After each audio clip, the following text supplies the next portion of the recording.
Hello दोस्तों, मेरा नाम है साहिल खान और आज की वीडियो शुरू करते हैं। सबसे पहली न्यूज़ है महाराष्ट्र के अंदर केसेस बढ़ रहे हैं। इसकी वजह से ऑक्सीजन की कमी पड़ रही थी। तो इसके अंदर रिलायंस इंडस्ट्रीज आगे आई। उन्होंने कहा है 100 टन सप्लाई करेगी वो ऑक्सीजन को अपने प्लांट से। तो अच्छी चीज़ है, बिजनेसेस भी आगे आ रहे हैं लोगों की हेल्प करने के लिए। और अगर रशियन वैक्सीन स्पुतनिक 5 की बात करके चले तो वो भी इंडिया के अंदर आने वाली है और वो भी लोगों को लगने वाली है। अगली खबर अमेजोन की है। अमेजोन ने कर्नाटका हाईकोर्ट को बोला है कि आप सेकेंडरी न्यूज के ऊपर बिलीव करके हमारे ऊपर इन्वेस्टिगेशन क्यों बिठा रहे हो। बेसिकली रूटर्स रिपोर्ट के हिसाब से अमेजोन गलत काम कर रहा है। कुछ सेलर्स को प्रेफरेंशियल ट्रीटमेंट दिया जाता है, मतलब उनको एडिशनल कुछ बेनिफिट दिए जाते हैं। तो वो अमेजोन वाले कह रहे हैं कि सेकेंडरी पे कैसे कर सकते हो, प्राइमरी सोर्स पे बिलीव करो। पर जो अमेजोन वाले बंदे हैं, जो भी अमेजोन से काम करवाते हैं, उन सबको पता है कि भाई अमेजोन में कुछ लोगों को बेनिफिट मिलता है जो कि खुद के उनके सेलर है, मतलब इनडायरेक्टली उनसे लिंक्ड है। अगली खबर चाइना की इकोनॉमी क्या है। 18.3% से बढ़ी है 2021 के Q1 के अंदर। तो भाई सबको लग रहा था कि ये रिकवरी होगी, वो रिकवरी होगी। सबसे अच्छे तरीके से तो चाइना रिकवर कर रहा है। और रिकवरी से अगर क्रिप्टो करेंसी की बात करके चले तो भाई मेरे को बहुत सारे लोग सजेशन तो दे रहे हैं, पर अगर हम फिर भी डॉज कॉइन देखते हैं तो देखा देखी कहाँ से कहाँ पहुँच गया है। तो बढ़े जा रहा था। आज हम ऑफिस में बैठे हुए थे, ऐसे ही देख रहे थे कि अगर मैंने जिस दिन अनाउंसमेंट करी थी उस दिन अगर मैंने 15 लाख रुपए लगा दिए होते तो आज वो कुछ 35-40 लाख बन चुके होते 2 दिन के अंदर अंदर। तो मैंने नहीं लगाए, चलो कोई नहीं। और मैं आगे भी नहीं लगाने वाला। क्यों? क्योंकि जैसे टर्की की बात करके चलते हैं तो टर्की के अंदर बैन लगा दिया गया है क्रिप्टो करेंसी का। वहां पे लोग क्रिप्टो करेंसी कोई प्रोडक्ट सर्विस नहीं खरीद सकते। क्या पता इंडिया के अंदर भी कोई रेगुलेशन आए क्रिप्टोज के ऊपर। एटलीस्ट ये छोटी छोटी जो स्पैमी क्रिप्टो करेंसीज है उनके ऊपर आ सकता है। क्योंकि बहुत सारे लोगों ने कमेंट करी कि क्रिप्टो के दुनिया के अंदर डॉज कॉइन को सबसे गंदा कॉइन माना जाता है। अगली खबर फ्यूल बडी की है। उन्होंने 12.5 करोड़ रुपीस रेस किए हैं। काम क्या करती है ये? फ्यूल प्रोवाइड करती है ऑनलाइन के थ्रू। अगली खबर हमारी मार्केट की है। अगर हम कल की बात करके चलते हैं तो मार्केट बड़े अजीबो गरीब तरीके से चली है। मार्केट ऊपर जा रही थी, ऊपर रह रही थी और लग रहा था कि अच्छे तरीके से रिकवर कर सकती है। एंड में एकदम झटके से घटी है 3 बजे के आसपास में। तो पता नहीं क्या हुआ है उस टाइम पे लोगों को। यूएस की मार्केट रिकवर कर रही है पर अगर देखा जाए तो। अगली खबर गगनयान मिशन की है। तो भाई इंडिया ने फ्रांस के साथ में डील साइन कर ली है कि वो दोनों मिलके काम करेंगे इस चीज के ऊपर। तो यहाँ पे प्लान ये था कि जब 75th एनिवर्सरी होगी हमारी इंडिया की आज़ादी की, तो भाई हमारे स्पेस में बंदे जाके कुछ सेलिब्रेट करके आएंगे। पर वो चीज़ हो नहीं पाई वायरस की कंडीशन के चक्कर में। पर यहाँ पे सवाल ये उठ के आता है, अगर हम जैसे लोग हैं, हम तो गंदगी धरती में मचाते हैं, स्पेस में मचाते हैं। अगर हमारे यहाँ के कई लोगों ने वायरस टाइप की चीज़ें स्पेस में फैला दी हो तो, और जो ये स्पेस वाले लोग जाते हैं वहाँ से कोई बीमारी धरती पे ले आए तो, ऐसी दिमाग में थॉट आया। अगली खबर ट्रेन सर्विसेज की है। रिपोर्ट के हिसाब से जो हमारी ट्रेन की सर्विसेज है वो 70% पे आ गई है प्री कोविड लेवल पे। मतलब उस टाइम पे तो पूरी ट्रेन रोक दी गई थी, पर देखा जाए अभी केसेस ज़्यादा है फिर भी ट्रेन को चलाया जा रहा है उसी तरीके से। और अगर डोमेस्टिक एयरलाइंस की बात करके चलते हैं तो क्रिसल्स के हिसाब से उनको इस फाइनेंशियल ईयर में तकरीबन 10,000 करोड़ का लॉस होगा। अगर उससे पिछले साल की बात करके चले तो 14,000 से 15,000 का एस्टिमेशन है लॉस का। तो भाई डोमेस्टिक फ्लाइट्स का भी बहुत बुरा हाल होने वाला है। अभी जो चल रहा है ना, आने वाले टाइम में आपको दिखेगा इनके शेयर्स भी घटेंगे। अब देखते हैं। वैसे देखा जाए तो मार्केट इस चीज़ पे तो चलती नहीं, मार्केट किसी चीज़ पे चलती है। क्योंकि आजकल क्या हो गया, बहुत सारे रिटेल इन्वेस्टर्स भी आ गए हैं। वो भी सोचने लग गए कि भाई मैं भी एक्सपर्ट बन चुका हूँ शेयर मार्केट का। उनको दिखता है कि भाई मेरे पास पैसे है, न्यूज़ आई थी इसकी, इस कंपनी की, इंस्टॉल कर लेते हैं। वो दिखाता है आज का रिकमेंडेड बाय ये है, आप ले लेते हो। सब बंदों ने वही लिया होता है, इस चक्कर में बढ़ जाता है। जैसे एग्जाम्पल के लिए एक न्यूज़ है, राकेश झुनझुनवाला जी ने अपने स्टेक्स बढ़ाए हैं एमसीएक्स के अंदर और टाइटन, टाटा कम्युनिकेशन और वीआईपी इंडस्ट्रीज से अपने शेयर्स कुछ निकाल लिए हैं। ठीक है, तो ये खबर मार्केट में चल रही है। बहुत सारे रिटेल इन्वेस्टर्स को देखेंगे कि यो भाई राकेश झुनझुनवाला जी जो वो करेगी वो तो सही होगा। तो अगर उन्होंने किसी कंपनी में इन्वेस्ट किया है तो सारे के सारे लोग करेंगे, डिमांड क्रिएट होगी, उसके चक्कर में प्राइसेस बढ़ जाएंगे। और जो बड़े लोग होते हैं वो उस टाइम पे एग्जिट मार जाते हैं, जब रेट बढ़ जाता है तो निकल जाते हैं। तो इस चीज़ को थोड़ा समझ के रखो यार। मार्केट ऊपर है और कुछ फंडामेंटली चीज़ें सही नहीं जा रही है, तो सेफ रहो। मतलब अगर इन्वेस्ट करना है लॉन्ग टर्म के लिए तो भूल जाओ, कोई दिक्कत नहीं, मार्केट नीचे जाए ऊपर जाए। पर अगर आप सोच रहे हो कच्चे लालच के चक्कर में 6-8 महीने में ज़्यादा पैसा कमा लूँगा, तो ये सिचुएशन उतनी अच्छी नहीं है इस टाइम पे ये सट्टा खेलने के लिए। अगर सट्टा खेलना ही है तो क्रिप्टो में खेलो भाई। मतलब जितना भी आपके लिए नॉमिनल अमाउंट होता है, मान के चलते हैं आपके 10-20 हज़ार रुपये आपके लिए आज कुछ भी नहीं है कि लॉस हो जाएगा, कोई दिक्कत नहीं है।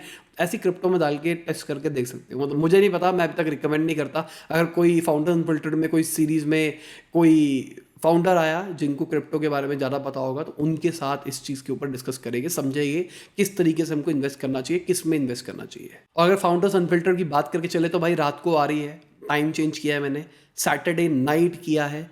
क्यों? क्योंकि मेरा ऐसा मानना है कि आज लोग छुट्टी मना रहे हैं और रात को वीडियो आएगी और देख लेंगे। अगर कल मैं सुबह डालूंगा तो शायद लोग ना देखें क्योंकि रात को वो लेट सोए होंगे, और मैं अगर शाम को डालूंगा तो शायद वो फिर भी ना देखें क्योंकि उन्होंने 2 दिन की छुट्टी मनाई है और मंडे को उनको ऑफिस जाना होगा, तो रात को आलस हो जाता है। तो मैं सैटरडे नाइट ट्राई करके देख रहा हूँ, तो देखते हैं क्या होता है। रात को 9 बजे आएगी फाउंडर अनफिल्टर्ड की अगली वीडियो, बर्गर सिंह की। तो भाई आ जाना सबके सब साथ में, तभी मज़ा आएगा, व्यूज़ ज़्यादा आते हैं उस टाइम पे। अगली खबर नितिन गडकरी जी की है। उन्होंने ये बोला है कि एमएसएमई हमारी इंडिया को बहुत ही अच्छे तरीके से रिकवर कर सकती है।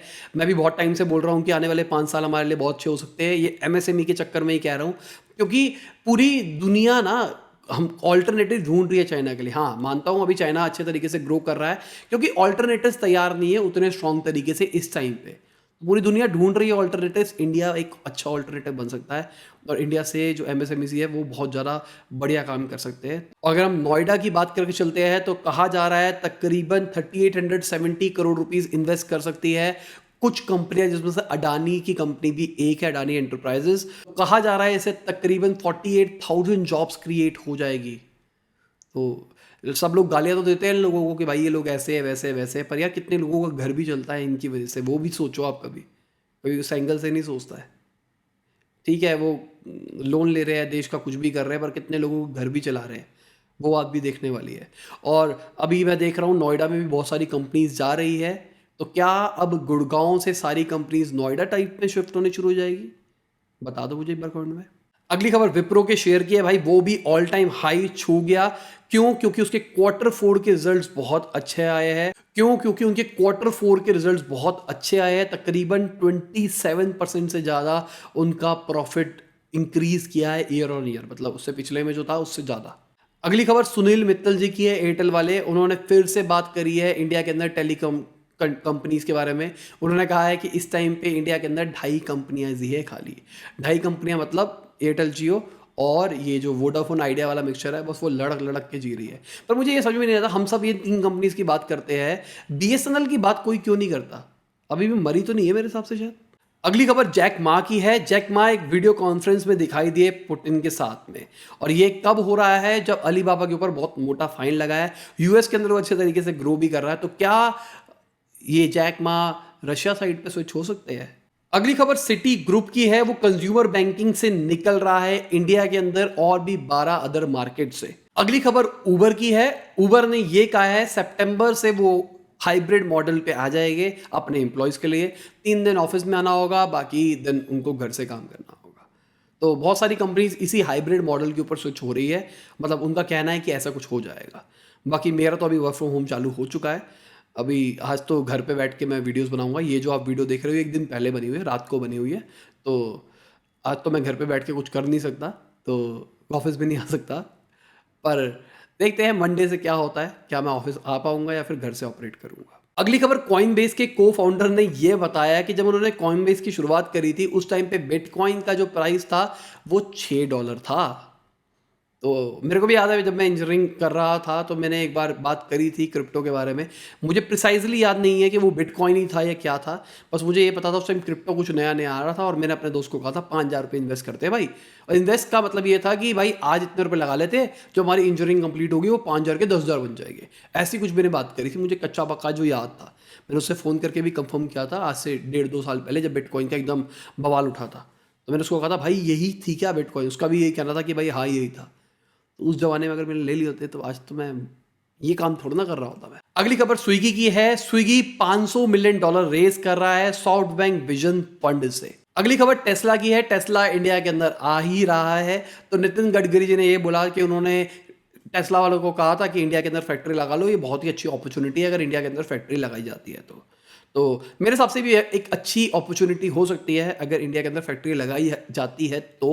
पर इनका कहना है पहले वो मार्केटिंग करेंगे, क्योंकि मैंने लास्ट टाइम भी जब इसके बारे में बताया था कि गवर्नमेंट ने कहा है कि हम उसको बहुत ही इंसेंटिवाइज कर देंगे, सबसे सस्ती रहेगी दुनिया के अंदर, ऐसा वैसा फलाना का ना। तो 25-30 लाख रुपए के अंदर आपको टेस्ला का बेसिक मॉडल मिल जाएगा, और मेरे हिसाब से तो मार्केट खाने वाली बात है अगर ये इस रेट में आ जाती है तो। इंडिया में बहुत सारे लोग चलाते फिरेगा आपको। इसी के साथ आज की बिजनेस न्यूज़ खत्म होती है। उम्मीद करता हूँ आपको मजा आया होगा। लाइक कर देना, शेयर कर देना, कमेंट बताना वीडियो कैसी लगी। बाय, गुड नाइट, शबा, खुदा हाफिज, गुड मॉर्निंग, गुड आफ्टरनून, जब भी आप वीडियो को देख रहे हैं।